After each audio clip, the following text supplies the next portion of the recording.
من الشيطان الرجيم بسم الله الرحمن الرحيم الحمد لله الذي كان موجودا قبل حدوث الأشياء ويبقى بعد فناء الأشياء تفرد بالأولية والقدم ووسع كل شيء ما أداه بالفناء والعدم كما قال عز شأنه كل شيء هالك إلا وجهه وكل نفس ذائقة الموت وكل من عليها فان ويبقى وجه ربك ذو الجلال والإكرام فقال رسول الله صلى الله عليه وآله وسلم إن الحسن والحسين سيدا شباب أهل الجنة صلوات سمعنا محمد حمد کریم خالق اللہ رب العزت کی، جس کریم نے ہم جیسے گناہ گاروں پر لطف کیا، کرم کیا، ہمیں اپنی مخلوقات میں سے حضرت انسان قرار دیا، اور اس کریم رب کی کتاب جو لا ریب ہے، بے عیب ہے، تمام انبیاء اور تمام رسول کے سردار محمد المصطفیٰ صلی اللہ علیہ وآلہ وسلم کہ قلب نورانی و عرفانی پاکیزہ پر نازل ہوئی۔ اس میں اللہ رب العزت اپنے بندوں سے صاحب تقوی ہونے کا تقاضا فرماتا ہے کہ اگر تم میرے بندے ہو، صاحب تقوی بن جاؤ، تقوی اختیار کرو، اپنی زندگی کو اللہ کے احکام کے مطابق ڈھالنے کی کوشش کرو، یقیناً جو بھی حضرت انسان اہل بیت اطہار کا مطیع اور فرما بردار نظر آتا ہے تو اس کی پوری زندگی قرآن کے مطابق ہم سب کو نظر آتی ہے۔ لیکن آئیے، جیسے ہم پچھلے جمعہ بھی اس احادیث پہ اور ائمہ ہدیٰ کے فرامین پہ روشنی ڈالنے کی کوشش کر رہے تھے کہ آپ نے دیکھنا ہے کہ اللہ رب العزت نے ہمیں جو بیٹیاں عطا فرمائیں، ہم ان کی تربیت قرآن کے مطابق کریں، ائمہ ہدیٰ علیہم السلام کے ارشادات کے مطابق کریں، اور ہم اپنی بیٹیوں کو قرآن کا ایسا درس دیں، اہل بیت اطہار کی سیرت کی طرف اتنا متوجہ کریں تاکہ یہ قرآنی آیات اور ائمہ ہدیٰ کے فرمودات ان کے دل میں اتر جائیں، ان کی زندگی قرآنی آیات اور ائمہ ہدیٰ کے فرامین کے مطابق ہو۔ اللہ نے قرآن میں ارشاد فرمایا الرجال قوامون علی النساء، کہ آپ کے رب نے مرد کو عورت کے اوپر حاکم قرار دیا۔ مرد حاکم ہے اور اس کی اہلیہ، زوجہ، بیوی وہ محکومہ ہے۔ اسے انتظار کرنا ہوگا ہر پہلو میں کہ میرا حاکم مجھ سے چاہتا کیا ہے۔ بڑا خوبصورت انداز ہے ائمہ ہدیٰ علیہم السلام کا، اس لیے امام محمد الباقر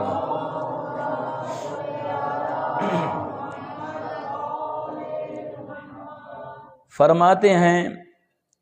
کہ ایک عورت رسول اکرم صلی اللہ علیہ وآلہ وسلم کی خدمت میں حاضر ہوئی. اس نے آپ سے یہ سوال کیا عورت کے اوپر اس کے شوہر کے کیا حقوق ہیں؟ تو رسول اللہ نے اپنی پاکیزہ زبان کو حرکت دی اور ارشاد فرمایا ان تطیعہ، عورت کو چاہیے کہ وہ اپنے خاوند کی اطاعت کرے. کیا کریں؟ خاوند کی اطاعت کرے. آپ پڑھے لکھے چہرے تشریف فرمائیں، اگر غور کریں اللہ کی اطاعت، رسول اللہ کی اطاعت، ائمہ ہدیٰ کی اطاعت، اور اگر کوئی عورت اپنے آپ کو یہ سمجھتی ہے کہ میں کنیز زہرا ہوں تو اس پر شوہر کی اطاعت بھی واجب ہے. غور کریں، شوہر کی اطاعت واجب ہے. ان تطیعہ، فرمایا رسول اللہ نے فرمایا کہ زوجہ کو چاہیے، اہلیہ کو چاہیے کہ وہ اپنے حاکم شوہر کی اطاعت کرے. ولا تعصیہ، اور وہ کبھی بھی اپنے شوہر کی نافرمانی نہ کرے. تو میں بڑے آرام سے آپ سے سوال کرنا چاہوں گا اس جمعہ کے توسط سے کہ ہم نے ائمہ ہدیٰ علیہم السلام کو اپنا رہبر، آقا، مولا یہ تو مانا، کیا ہم نے کبھی ان ہستیوں کے پیغامات کو بھی سنا اور ان کے پیغامات کو بھی پڑھا کہ ہم اگر یہ دم بھرتے ہیں کہ ہم اہل بیت اطہار علیہم السلام کو اپنا رہبر و رہنما ہو، امام مانتے ہیں، تو پھر جو یہ دعویٰ کرتا ہے کہ میرے رہبر کا نام امیر المومنین علی ابن ابی طالب ہے،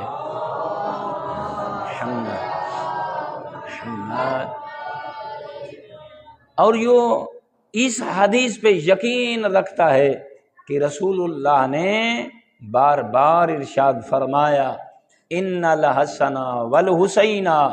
سیدا شباب اہل الجنہ. اے برادران ایمانی، رسول اللہ کے اس فرمان کو اب یقیناً بخوبی کئی مرتبہ سن بھی چکے ہیں اور اس پہ آپ یقین بھی رکھتے ہیں. کیا اللہ کے رسول نے بتلایا کہ نہ بتلایا کہ یہ جو میرے نواشے ہیں، زہرا کے لال، علی مولا کے فرزند ارجمند، یہ اللہ رب العزت کا اعلان ہے، یہ جوانان جنت کے سردار ہیں. اگر ہم انہیں اپنا رہنما مانتے ہیں اور کوشش کر رہے ہیں ان کی سیرت پہ عمل کریں تو بلند تر صلوات محمد. بسم اللہ. ڈاکٹر صاحب آج ہمارے مہمان بنے ہیں، ان کی آمد پہ بلند تر صلوات.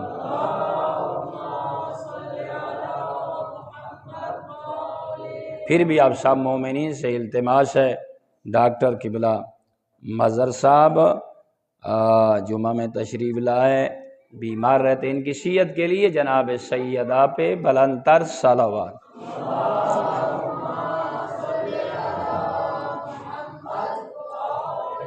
اب غور کریں کہ ہم جنہیں اپنا رہنما مانتے ہیں، کیا ہم نے اپنی بیٹیوں کی ایسے تربیت کی جیسے پچھلے جمعہ آپ کو بتلایا گیا کہ ایک بیوی کے کیا حقوق ہیں؟ آؤ اس جمعہ ملاحظہ فرمائیں کہ شوہر کے کیا حقوق ہیں، بیوی کو کیسا ہونا چاہیے. پچھلے جمعہ آپ نے سمجھا کہ شوہر کو کیسا ہونا چاہیے، تو آپ دیکھیں بیوی، اور میں بہت بڑھیا جملہ کہہ رہا ہوں، آپ سارے پڑھے لکھے چہرے تشریف فرمائیں کہ آپ دیکھیں اللہ کی اطاعت آپ پہ واجب ہے، رسول اللہ کی اطاعت آپ پہ واجب ہے، ائمہ ہدیٰ علیہم السلام کی اطاعت آپ پہ واجب ہے. اپنی بیٹیوں کی ایسی تربیت کریں، ایسے قرآن کے دروس کا ان کے لیے اہتمام کریں، اہل بیت اطہار علیہم السلام کی سیرت اور ارشادات کے اتنے دروس ان کے لیے آپ ان کا بندوبست کریں، انہیں پتہ ہو کہ شوہر کی اطاعت بھی مجھ پہ واجب ہے۔ کس کی اطاعت واجب ہے؟ شوہر کی۔ اور پھر رسول اللہ یہ ارشاد فرماتے ہیں لا ان تطیعہ، عورت کو چاہیے کہ اگر وہ کنیز زہرا اپنے آپ کو سمجھتی ہے وہ شوہر کی اطاعت کرے۔ لا تعصیہ، فرمایا شوہر کی کبھی بھی نافرمانی نہ کرے۔ پھر مولا نے ارشاد فرمایا، آپ اندازہ لگائیں شوہر کا کتنا بڑا مقام ہے جو اللہ رب العزت نے اسے دیا، وَلَا تَصَدَّقَ مِن بَيْتِهِ إِلَّا بِإِذْنِهِ، فرمایا کسی عورت کو یہ اختیار نہیں ہے کہ شوہر کے گھر میں سے وہ صدقہ دے۔ غور کریں، پیسے پڑے ہیں گھر میں اور چیزیں پڑی ہیں، شوہر کی اجازت کے بغیر عورت گھر سے صدقہ بھی نہیں کر سکتی۔ ہاں اگر وہ کوئی شے صدقہ میں دینا چاہتی ہے، ہر وہ شے جو شوہر کی ملکیت ہے اسے پہلے شوہر سے اجازت لینا ہوگی، پھر صدقہ ادا کر سکتی ہے، ورنہ صدقہ بھی اس کے گھر سے کسی سائل کو دے۔ اب غور کریں، ایسے قرآن نے نہیں فرمایا الرجال قوامون علی النساء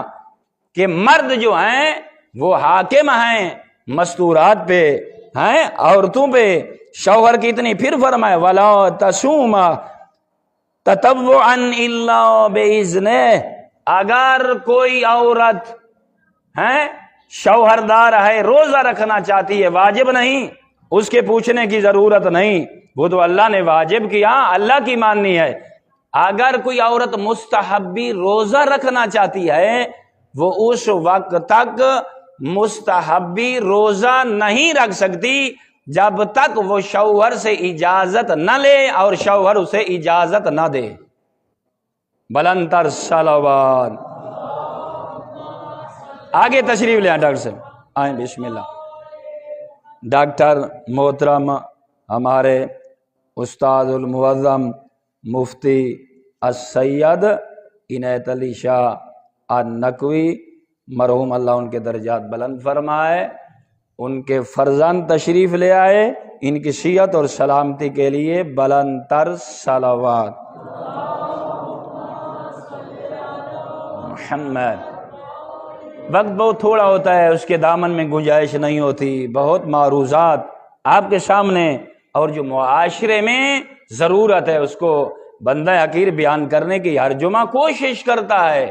پھر زور دے رہا ہوں، پڑھے لکھے چہرے تشریف فرمائیں، خدا را اللہ نے آپ کو اگر بیٹیاں عطا کی تو ان کی تربیت کریں، انہیں علوم محمد و آل محمد پڑھائیں تاکہ پتہ ہو کہ انہوں نے شوہرداری کو کیسے ادا کرنا ہے۔ آپ نے سن لیا کہ اطاعت واجب ہے شوہر کی، اس کی نافرمانی نہ کرے، صدقہ نہیں دے سکتی جب تک شوہر کی اجازت نہ ہو، مستحبی روزہ نہیں رکھ سکتی جب تک شوہر اسے اجازت نہ دے، ولا تمنعہ نفسہا، اگر کسی وقت شوہر تقاضا کرتا ہے جس کے لیے اس نے اسے اپنی بیوی بنایا اور عالم نے کہا انکاہ تو اس نے قبول کیا، تو پھر فرمایا کبھی شوہر اگر قریب آنا چاہے تو عورت کو چاہیے اپنے شوہر کو وہ دور نہ کرے۔ بہت بڑی بات ہے، یہ شریعت ہے، بیان کرنا پڑتی ہے۔ آپ شوہر کے حقوق اور اللہ کا حکم ملاحظہ فرمائیں، اور اس چیز کی طرف خدا کے لیے آپ متوجہ ہوں، ان قانت علی ظہر فاتبن، غور طلب بات ہے، کیا ہے؟ خاتبن، فرمایا اگر عورت اتنی مشکل ہو، وہ اونٹ کی کوہان پہ بیٹھی ہو، وہاں بھی شوہر اپنے حقوق کا تقاضا کرے، تو عورت اتنی مشکل بھی ہو وہ اپنے شوہر کو اس حق سے دور نہیں کر سکتی۔ آپ غور کریں، ہیں کتنی پابند ہے رسول اللہ ارشاد فرما رہے ہیں اتنی مشکلات میں بھی شوہر کے ولا تخرجا من بیتہا، پھر رسول اللہ فرماتے ہیں خبردار کسی عورت کو دین اسلام میں اگر وہ اپنے آپ کو کنیز زہرا سمجھتی ہے اور سمجھتی ہے کہ میں اس کا نبی ہوں اور میری آل اس کے رہبر اور امام ہیں، کسی عورت کو یہ حق حاصل نہیں ہے وہ گھر سے قدم اٹھائے اپنے شوہر کی اجازت کے بغیر، نہیں اٹھا سکتی۔ اپنے گھر سے باہر جانا چاہتی ہے وہ انتظار کرے جب تک شوہر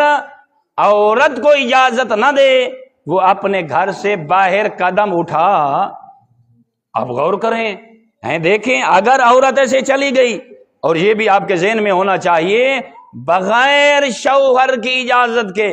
کوئی عورت باہر چلی جاتی ہے تو جس وقت اس کا ایک قدم باہر آتا ہے تو خود خالق و مالک اللہ اپنی اس کنیز پہ لعنت کرنا شروع کر دیتا ہے، اور پھر اللہ کا رسول، ائمہ ہدا، ملائکہ جو شوہر کی اجازت کے بغیر مومنین کوئی بیوی گھر سے باہر قدم اٹھاتی ہے وہ جہاں چاہے مکہ میں چلی جائے، ائمہ ہدا کے محضر میں ہو، اللہ اس کی نماز کو قبول نہیں کرتا بلکہ اسے لعنت کا مستحق قرار دیتا ہے۔ اب غور کریں بغیر شوہر کی اجازت کے، لیکن ہم آج کہاں کھڑے ہیں اور ہمیں دیکھنا چاہیے، لیکن اللہ بھلا کرے اس شخص کا کھڑا ہوا یا رسول اللہ پھر یہ بتائیں جو مرد ہے، مرد اس پہ کس کا زیادہ حق ہے؟ بتلائیے، فرمایا اس کے ماں باپ کا حق ہے، اسے چاہیے ہمیشہ اپنی نگاہوں کو، جیسے آپ سنتے ہیں نا الا برکتن برحمہ، ہر وقت اپنی آنکھوں میں ان کے لیے محبت کو سجائے، رحمت سے آنکھیں بھری ہوں اور اس کی زبان میٹھی ہو اپنے والدین کے جب سامنے جائے۔ فرمایا اس کے اوپر حاکم اس کی ماں ہے، اس کا بابا ہے۔ پھر پوچھ لیا مولا عورت پہ کون حاکم ہے اور وہ کس کے حکم کے نیچے چلے گی؟ تو رسول اللہ نے وقت کی نزاکت کا ہمارے لیے فائدہ اٹھایا اور فرما دیا عورت کے اوپر اگر کوئی حاکم ہے تو اس کا شوہر۔ تو میں آپ سے پوچھنا چاہتا ہوں، جب ہم اپنی بیٹیوں کو اپنے داماد کے حوالے کر دیتے ہیں تو پھر ہم تو مالک ہی نہیں رہتے، لیکن ہم تو اللہ کے قرآن کو پامال کرتے ہیں، محمد و آل محمد علیہ السلام کے